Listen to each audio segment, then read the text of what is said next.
In the United States, the death penalty is still a punishment that is implemented as retribution for severe crimes.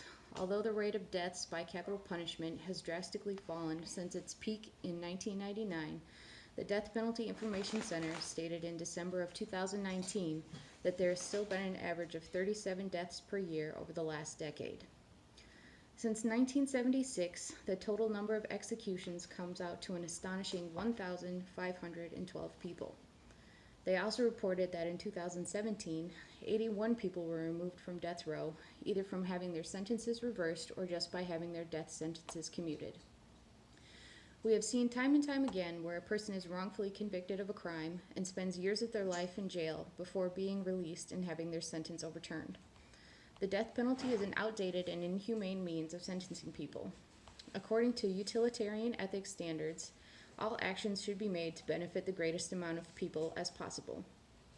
Putting a person to death may satisfy a few people who were affected by whatever crime this person committed, but what if that same person had a family? We would be robbing that person's children, spouse, parents, and friends of a future with them. If a life sentence had been put in place instead, they could at least go visit them, see them, and talk to them. Instead of death, we should be implementing more sentences of life without parole and abolish the use of the death penalty. As stated in the article, Your Questions About the Death Penalty Answered by Amnesty.org, use of the death penalty is in direct violation of our basic human right to life. Governments have used this method to silence those who go against them, to punish minorities and others who are vulnerable in society. It is not a means of justice for a victim's family. It is an act based purely on the motives of revenge. According to Phoebe Ellsworth and Samuel Gross in 2010, people choosing the death penalty for criminals, their choices were based more on emotions than facts themselves. People know very little about the death penalty, yet still choose it over a life sentence simply because they see it as more severe and just. Wouldn't making a criminal suffer in prison for the rest of their lives be a much better punishment?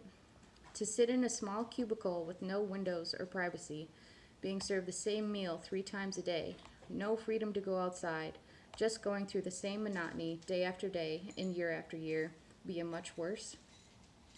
Some see the death penalty as a get out of jail free card, as it were. Prisoners know that they have an end in sight, even if it may be 10 years out. That is still less time than the potentially 40, 50, or 60 years that they could have been in that tiny cell suffering otherwise.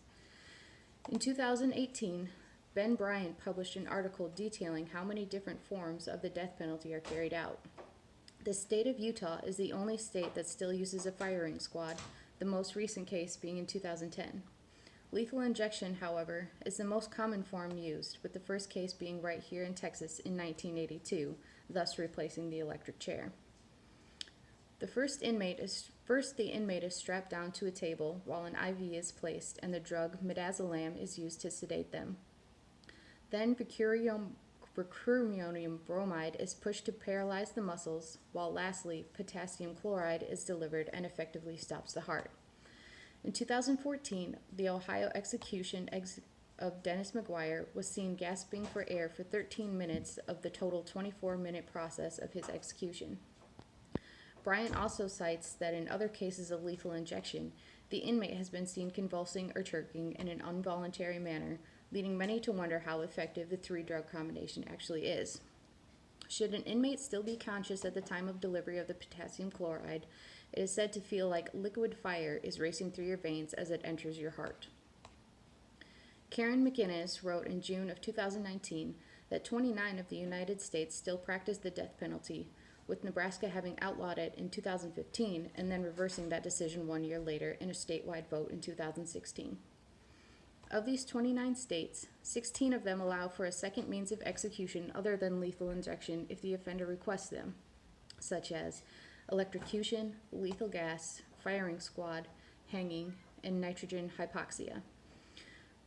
While 59 new laws on the death penalty have been implemented since 2015 regarding the modification of execution methods, limiting aggravating factors, and repealing the process altogether, the United States Supreme Court has ruled that the death penalty may no longer be used on cases of minors, mentally disabled, or rapists where death was not intended or resulted in.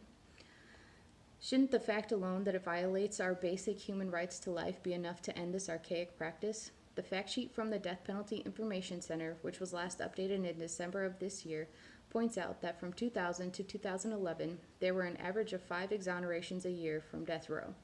That is an average of 55 innocent people in a little over a decade that have been saved because of the justice system working how it should. Imagine how many more innocent people could be saved over time if we abolish the death penalty nationwide. The death penalty is costly, not always effective, and inhumane.